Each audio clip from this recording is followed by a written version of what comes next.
Good morning, ladies and gentlemen, friends, family, any of you joining wherever you are, wherever you may be in this big, bright, beautiful earth globe that we all occupy together.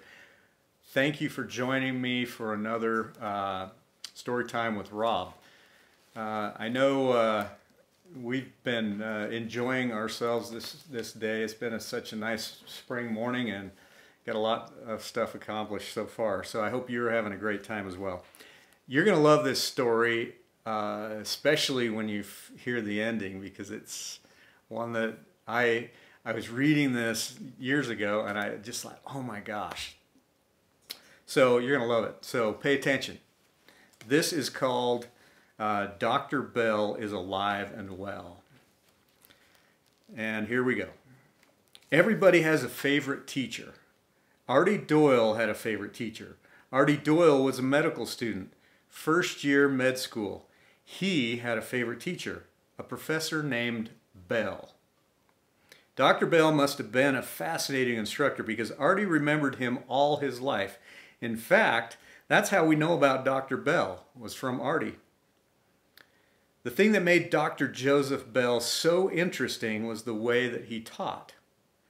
It was so special that he kept students on the edge of their seats. Joseph Bell had started at the bottom as a hospital attendant and wound up head of the Edinburgh University Medical School.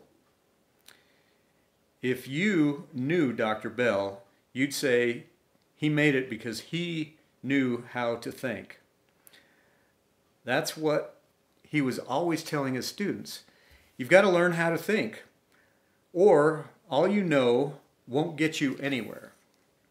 Bell used to demonstrate this to his students. He had an outpatient facility where he interviewed patients, and sometimes he would invite his class to come and join him there. He'd have them stand around and watch while these new patients came in to see the doctor. The stories make Bell sound a lot like Dr. Gillespie, squinting over his glasses and intimidating his patients with a childishly wicked expression. Then he'd say something like, "Oh, you must be either a cork cutter or a slater." The startled patient would acknowledge that, in fact, he was a slater. Dr. Bell would then turn to his class and wink. He had observed a slight callus on one side of the forefinger and a little thickening on the outside of the thumb. For observant Bell, that was enough to identify the trade of his patient. Another time, Dr. Bell turned to his class immediately before interviewing a patient. "This man is a cobbler," he told them, and he was right.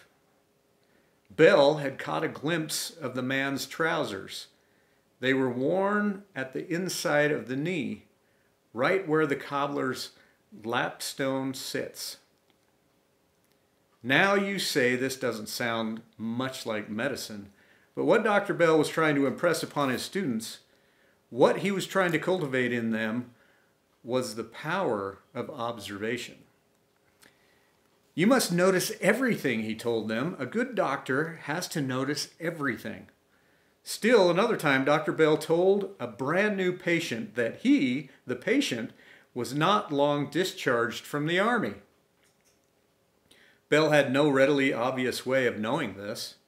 The man was wearing street clothes, but Dr. Bell went on to say that the patient had been a non-com officer in a Highland regiment and that he had been stationed at Barbados.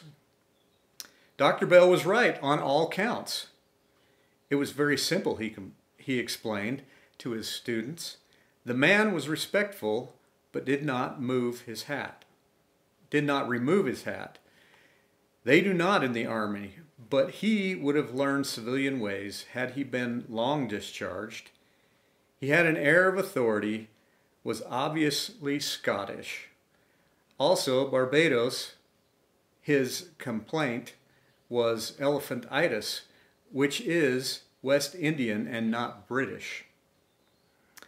And to Dr. Bell's students, something else was obvious, that for Dr. Bell, medicine was sort of well, it was detective work. It's not a matter of coincidence that complicated mystery stories also fascinated him. So it was the way he thought, and the way that kept his students completely spellbound. I'm thinking, however, about Artie Doyle, the first-year med student who sat enraptured in the back of Bell's class. Artie would go on to become a doctor, yes. Yet you know him better for another talent.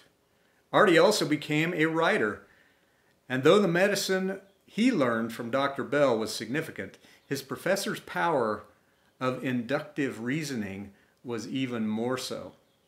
Artie immortalized it, and him in a character the world can never forget. Because Artie one day became Sir Arthur Conan Doyle. And because one classmate remembered him so well, Dr. Bell is even yet alive and well, 100 years later, and living in literary history forever as the greatest criminal diagnostician, if I said that right.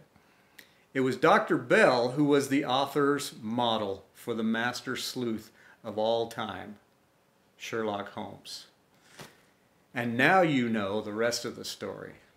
I hope you enjoyed this as much as I did, and until tomorrow, be safe.